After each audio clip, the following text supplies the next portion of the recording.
This is episode 229 of the Rise Up podcast. We're a morning radio show hosted by Steve and Tim on Family Life, a network of stations across New York and Pennsylvania. This podcast is a weekly conversation designed to help you think and laugh and keep your eyes on Jesus. If you haven't already, subscribe today so you don't miss a single episode. And find out more about our show at familylife.org. It's Steve and Tim helping you to rise up on Family Life, a friend you can turn to. Well, Tim, I think this whole subject matter of today's podcast didn't it start with us talking, or at least attempting to talk about the World Cup soccer, right? Exactly. I think that's exactly right to say attempting to. Because well, for me, it's obvious reasons. It's a sport in general, so Sure. I'm not really going to be interested. Right. But even for you. Right, yeah, being the sports guy, I'm still, I'm not a big soccer fan, never have been. I don't anticipate that. But it got us talking about other things, which is great. When any conversation comes up with anybody, if you're not interested in it, you can talk about, and we came to I'm not sure if it's a conclusion, but it's like we thought that whatever you value, that's what you have interest in. Yeah. Right. And just because I'm not interested in something doesn't mean it has no value. Correct. It just means I don't value it. Mm-hmm. Or maybe I would value it, but I've never been shown the value of it. A good example for me is I think about any time I talk with my brother-in-law, which I love the way he talks about sports, because he can make it a story for me. Like no team is just coming into a game in a vacuum. It always has something to do. There's some history. There's a history with the player. There's a history with the coach. There's a history with the rivalry, whatever it is. So anytime my brother-in-law is setting up for me why one of his Ohio State games is so important, I'm like, wow, that's pretty interesting, actually. Okay. That's cool. Yeah. Okay. Yeah. All right. I'm following you. I'm tracking. That's neat. Wow. So what happened? Or so what do they think? Whatever. And that's the thing to me is like, it connects with something I already do value, which is a story. I value stories. I value maybe that struggle, probably of what goes on in any kind of situation where it's this versus that.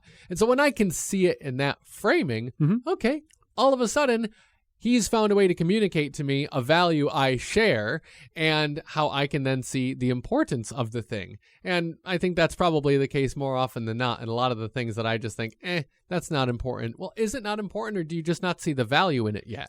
And here's the other lesson I learned in this whole conversation. I hate to stick with sports here for a second, but dude. I'm also not a big NASCAR fan. I'm also not a big golf fan. I'm not saying I'm against those. I'm just not a fan. I just don't have a lot of interest. However, here's what I've learned. And when I think of it biblically, I think of what did God have? What did God value? God valued people, right? And relationships and community.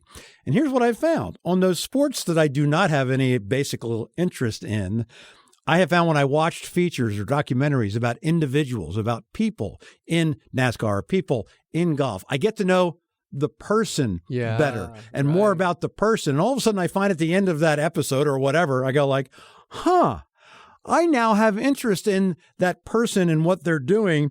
And I'm going to pay a little bit more attention, not necessarily to the entire sport, but when that person is involved in that sport, it's the interest in the person, and that's God values people and community and relationships. And so I've learned that about myself. It's like, okay, man, I like the sport. I may not value, but when I get to know the person a little bit better, and doesn't that speak volumes to like people we may run into, strangers on the street today? We may have no interest in them, right? But we stop and have a conversation with them, and all of a sudden it's like, wow, they have more value than they did of course.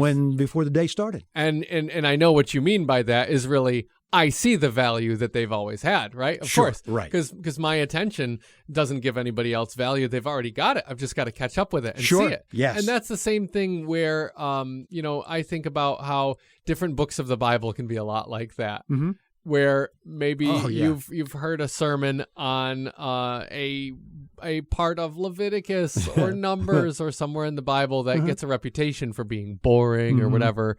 And then you hear somebody talk about it and they're really passionate about it. And they're talking about it and they're digging into the history. And they're talking about it and they're digging into how it plays into stuff that comes later in the Bible. And all of a sudden you're like, how do you get that out of Leviticus? This is not magic. You're not making things up. You're getting what's already there. And it's this thing that it's like, it already has value. Right. It's just my attention has to be given to it. I might need a teacher who can show me the value, because I might not be able to see it just on my honest best effort myself. Say, let's crack open the book of Leviticus and get something great out of it. Maybe I can't, but I might need somebody who knows it better than me, somebody who can show me the story like my brother-in-law does for me with sports on occasion, and can connect it to something else that I already do recognize the value in. So you could do that with a lot of different things. Yeah, we grow to love what we invest in, right? I mean, that's people or things or whatever. If we take the time to invest in them, we can grow to, it can be, like you said all along, they've had value all along. Yeah. It's just that we haven't invested our time, our efforts in those things or people. So, yeah, we may not like it now, but invest some time, invest whatever it is, and we can grow to love. I think about how the only math class I ever enjoyed was my last math class I ever took. I was kind of bummed by that. And no, it's not that I enjoyed it because I knew it was going to be my last one.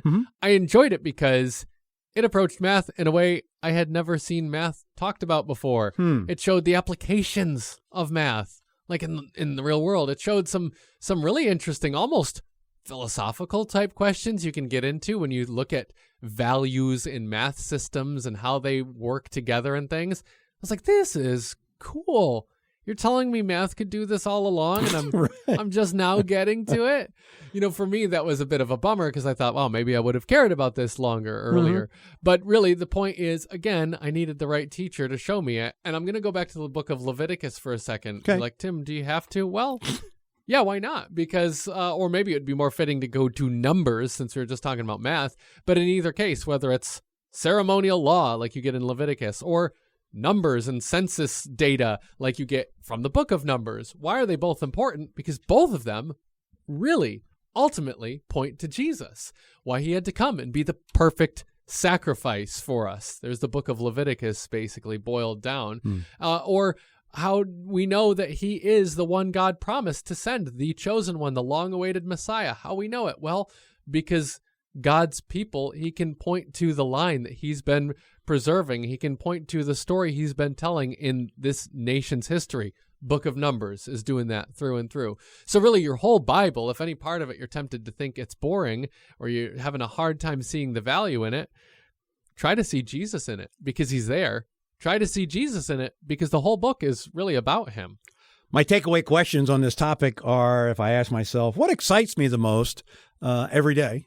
It's probably what gets most of my attention every day. Interesting. Yeah. I haven't analyzed that totally through and through, but I think that's a good blanket statement for me. Whatever I have a lot of interest in, most likely when I look back on the day or the week or the month, I've spent most time investing in that, whatever that is. So, that's a good point. Yeah. And so if I find myself not excited about certain things that I should be, that the Bible tells me to, it's like, okay, like paying attention to that person that may be walking by, you get a nudge in your spirit, like, oh, I need to talk to them, but you don't.